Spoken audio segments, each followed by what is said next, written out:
तो आज हम बात करेंगे कि ऐसे क्या टिप्स रहेंगे जो हम अपनी डाइट में फॉलो करेंगे या अपनी रूटीन की लाइफ में अगर हम रखेंगे तो हम ओरल कैंसर जैसी गंभीर बीमारी से बच सकते हैं। देखिए आजकल जो हमारा लाइफस्टाइल ऐसा हो गया है कि हम बहुत सारी बीमारियां हमें जल्दी घेर लेती हैं। हमारी इम्यूनिटी लो गई हो गई हमारी इम्यूनिटी में भी पहले के कंपैरिजन में हमारी इम्यूनिटी बहुत ही कम हो गई है। तो मैं आपको ऐसे टिप्स दूंगी जिन्हें आप अगर आप अपनी रूटीन की लाइफ में अगर आप रखेंगे तो आप ओरल कैंसर जैसी बीमारी से बच सकते हैं। नमस्कार, मैं हूं doctor Deepa, practising more than 10 years. अगर अभी तक आपने मेरा चैनल सब्सक्राइब नहीं किया है तो प्लीज़ सब्सक्राइब कीजिए और साथ ही बेल आइकन को भी दबा लीजिए ताकि जैसे ही मेरी कोई नई वीडियो आए तो आप तक जानकारी पहुंच जाए।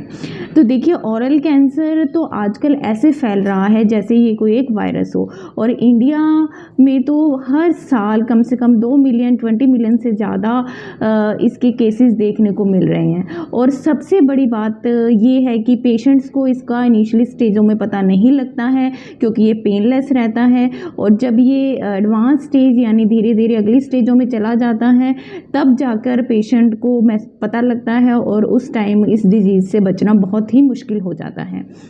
तो देखिए इसके कारण क्या है, वैसे मैंने इसके ऊपर एक डिटेल से वीडियो बनाई हुई है, आप जाके तो वहाँ देख सकते हैं। पर जो मेन कारण है वो है कोई भी बैड हैबिट आपको है, जैसे गुटखा, तंबाकू, पान मसाला, सुपारी और अल्कोहल, या फिर आपके मुंह में कोई शार्प टीथ है, या आपको कोई कंटिन्यू मुंह के अंदर अल्सर हो रहा है, या कोई छाला हो रहा है वो नॉन हीलिंग है जो कंटिन्यू रह रहा है, या कोई ऐसा जीभ के ऊपर छाला बन रहा है, लिप्स पे छाला बन रहा है, तो वहाँ पे वो ठीक नहीं हो रहा है। आप कुछ लेते हैं मेडिसिन, वो ठीक हो जाता है, फिर से वापस हो रहा है। तो ये एक इनिशियली लक्षण होते हैं कैंसर के। देखिए सभी छाले कैंसरस नहीं होते हैं, कुछ कंडीशंस होती हैं। तो इसके लिए आपको एक बार अपने डेंटिस्ट के पास जाना होगा, वो आपको डिटेल से बताएंगे। तो देखिए ये सब तो कारण है, तो हम अपनी डाइट में ऐसी क्या चीज़ें शामिल करें कि कैंसर हमें हो ही ना कभी। तो देखिए सबसे पहला है कि आप अपनी डाइट में ग्रीन टी को शामिल कीजिए, और 2 कप ग्रीन टी आपने लेनी ही लेनी है। वो क्या है, एक एंटीऑक्सीडेंट का काम करती है, हमारी बॉडी की जो हमारी बॉडी को डिटॉक्सिफाई करती है, जो हानिकारक केमिकल्स हैं वो उनको बाहर निकालती है। तो आप अपनी डाइट में एक ग्रीन टी को रखिए।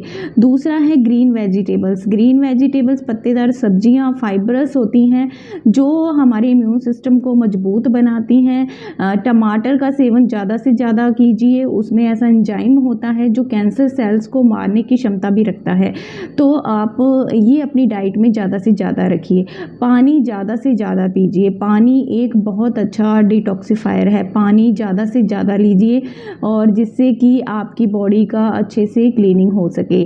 और आप मोटा अनाज अपनी डाइट में शामिल कीजिए। देखिए मिलेट जो होते हैं, मोटे अनाज जो होते हैं, जैसा कि हमारे प्राइम मिनिस्टर ने भी बताया उन्होंने कि आप मोटा अनाज को अपनी डाइट में शामिल कीजिए, वो भी आपकी इम्यूनिटी को मजबूत बनाते हैं। और मैंने एक ओरल स्क्रीनिंग के लिए कि अगर आपको मुंह के अंदर शुरुआती कुछ लक्षण दिख रहे हैं तो एक वीडियो बनाई है, आप उस पर जाके देखिए। और हर 6 महीने पे आप अपने डेंटिस्ट को ज़रूर चेक करवाइए। अगर आपको कुछ ऐसे सिम्टम दिख रहे हैं या कोई सिम्टम नहीं भी दिख रहे हैं तो एक बार अपने डेंटिस्ट के पास ज़रूर जाइए और रूटीन चेकअप करवाइए। और तो ये एक छोटे से टिप्स रहेंगे जो अगर अब आप रूटीन में अपनी लाइफ में रखेंगे तो आप कैंसर जैसी गंभीर बीमारी से बच सकते हैं।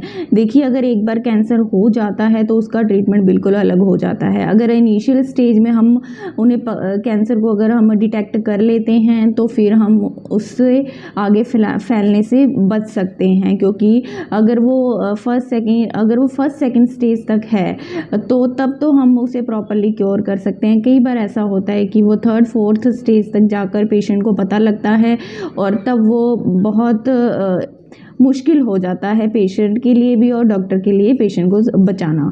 तो अगर आप पहले ही कैंसर को डिटेक्ट कर लेंगे और ये छोटे से टिप्स फॉलो करेंगे तो इससे आपको कभी भी कैंसर नहीं होगा।